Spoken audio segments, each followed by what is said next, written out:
नवीद जो कि इस अरूसा को घर से निकाल देता है और अरूसा रोते धोते हुए अपने मायके चली जाती है जहां पर अहमद भी होता है। और उसी वक्त अरूसा की तबीयत खराब हुई तो वो हॉस्पिटल लेकर आता है और यूं ही बिलाकर अहमद की बात असद से हो ही जाती है। वो उसे सारा मामला बताता है कि वो इस वक्त अरूसा आपी को हॉस्पिटल में लेकर आया हुआ है और मालूम नहीं वहाँ पर घर पर क्या हुआ है कि आधी रात को आपी को घर से ही निकाल दिया।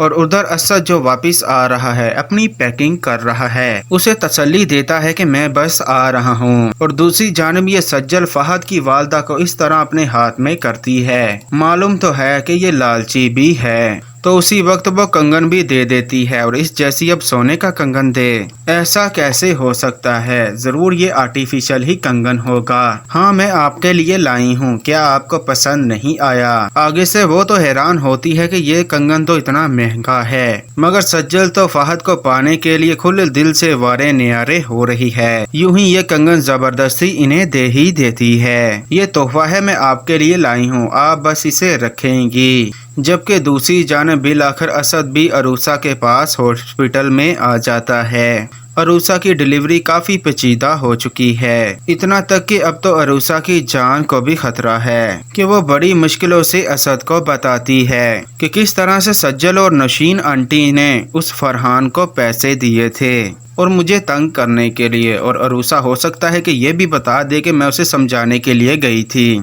नवीद भाई ने देख लिया तो वो बदगुमान हो गए। ये सुनकर तो असद परेशान हो जाता है। अब अरूसा से असद बदगुमान नहीं होगा बल्कि उसका साथ देगा, क्योंकि वो नशीन आंटी और सज्जल की खसलत से अच्छे तरीके से वाकिफ है। यूं नवीद अपनी जगह बोलेगा, वो वीडियो दिखाएगा और यहाँ तक कि अहमद है ना, उसे तो अरूसा सब कुछ बताती रही है और वही असद को बताएगा कि अरूसा आपी ने मुझे सब कुछ बताया था। और इधर फरहान भी सीधा हो जाएगा, वो भी अरूसा की पाक दामनी की गवाही देगा कि हमारा कोई भी अफेयर नहीं चल रहा था, बल्कि मुझे तो सज्जल ने पैसे दिए थे। यूं ही बिलाखिर इस नवीद को गिल्ट महसूस होगा। जब अरूसा की तबीयत काफी ज्यादा खराब होने लगेगी, ये असद उसे बताएगा, सभी असद को ही मलामत करेंगे। अस्मा बेगम भी अपने बेटे से नाराज होगी कि तुम्हारी वजह से अरूसा इस हालत को पहुंची है।